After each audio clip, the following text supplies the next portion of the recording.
I needed a rack to hang my ladder. And Walnut because, well, anything worth doing is worth doing well.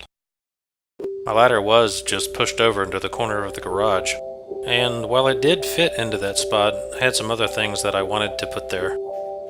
There were no prior plans for the top of this wall, so that's the new location. I had some leftover 8/4 walnut from a mirror I built a few years back. After finding my rough length, I set a square on it, and marked it with chalk. Some quick cross cuts with the miter saw, and this project was underway. I ran the small blocks over the jointer to get one flat side as a reference face.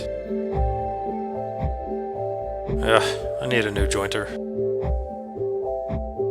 With one side already flat, I ran the blocks through the planer to get the thickness right. I should have left those blocks long for the planer, but it still worked decently. As the blocks came out of the planer, I had two parallel sides. Since the blocks were now flat and parallel, I just needed to resaw them to make thinner parts. And the bandsaw was my weapon of choice. These thinner parts were still too long, so I made some more cuts on the miter saw to get them to final length. Using a square rule, I marked the centers for the retainer pegs. A Forstner bit in the drill press is about the perfect way to make flat-bottomed holes.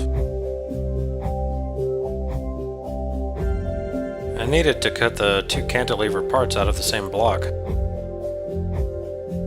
These two parts were mirror images, so I removed the fence on my bandsaw and cut the angle freehand.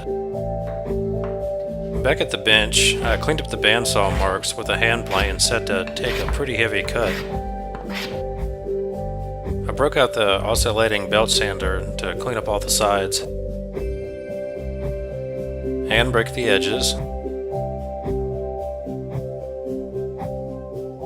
So there are my finished parts. That walnut grain looks fantastic. I had a tube of two-part epoxy that needed to be used, so I mixed it up on some scrap wood, and then applied it to the base of the cantilever parts. Once the epoxy set up, adding the hardware was easier. I wasn't sure of the best material to use for pads to keep the ladder from marring the walnut, but I had some leather that was just about the right size. I marked out some leather strips that were slightly larger than the tops of the wood cantilevers. With the epoxy now set, I moved the assemblies to my bench vise, where I drilled out some pilot holes from the back side, followed by a countersink. This face needs to be flush. I then mixed up some more of that same two-part epoxy for the retainer dowel holes. Once those dowels were allowed to sit for a while, I broke the top edges with some sandpaper. I wanted to pre-finish the wood before putting on the leather, so I made a mask with some painter's tape.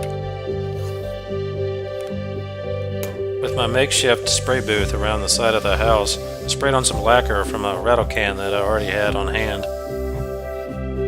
Back inside the shop, Orange Cat was waiting on me, and it was way before dinner time. Once the lacquer was dry, I peeled back the tape mask to expose the fresh wood surface. I wanted to keep that wood unfinished so that I could get a good bond from my liquid hide glue. Once the leather was put into position, I clamped it to let the glue set up. These little spring clamps were a great fit for really pinching down on that leather. And then there was more waiting.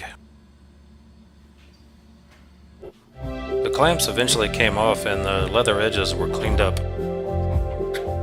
To mount the racks onto the wall, I first drilled out some pilot holes. Since the ladder has some weight to it, I definitely had to connect with the studs. As I drove the final screw home, I took a step back and accidentally kicked over a paint can. But you don't get to see that. Once the paint was finally cleaned up, I hung the ladder up on the racks. Another project completed. I hope you enjoyed the show.